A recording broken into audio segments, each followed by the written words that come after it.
اطاعت میں جب محبت آئے تو یہ مومن کا مقام ہے۔ نیک لوگوں کی خدمت کرنا ہی نیکی ہے۔ توبہ کے بعد گناہ کا ذکر بھی گناہ ہے۔ اللہ کی ایک سنت یہ ہے کہ جہاں گناہ زیادہ ہوں وہاں رحمت آتی ہے، بلکہ رحمت للعالمین آتے ہیں۔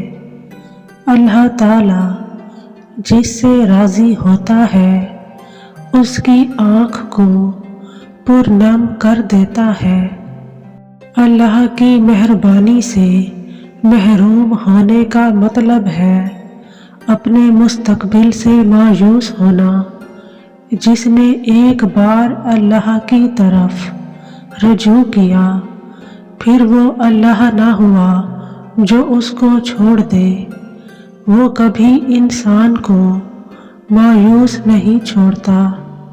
اگر کوئی ذات آپ کو اپنے خیال میں گم ہونے کی اجازت دے دے تو سمجھو کہ یہ بہت بڑی عطا ہے، اور بندے کے خیال میں گم ہونا بندوں کی دنیا میں بہت بڑا اعزاز ہے۔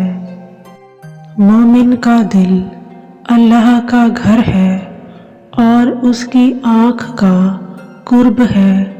ادب اطاعت میں ڈھل جائے تو یہ شریعت بن جاتا ہے۔ آپ اچھے آدمی کے ساتھ رہیں، اچھے آدمی کی عاقبت کے ساتھ رہیں۔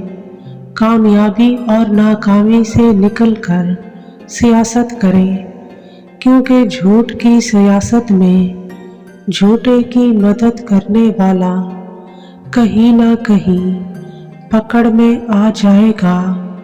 اس لیے آپ لوگ اس کا ساتھ دیں جو آپ کے ایمان کو فروغ دے۔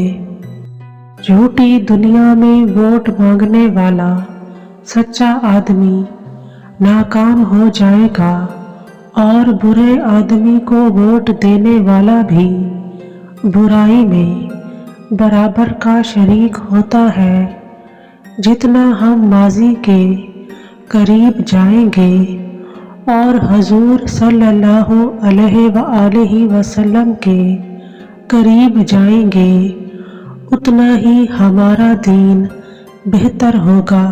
زندگی خود ایک ایسی بیماری ہے جس کا انجام موت ہے، اور مسلمان کا ایمان یہ ہے کہ نہ وقت سے پہلے موت آنی ہے اور نہ وقت کے بعد زندگی ٹھہرنی ہے۔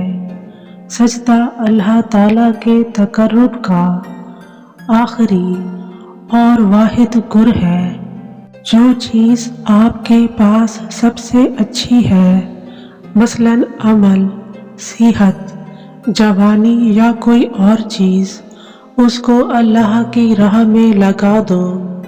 اس طرح آپ کی ساری زندگی سب سے اچھی ہو جائے گی۔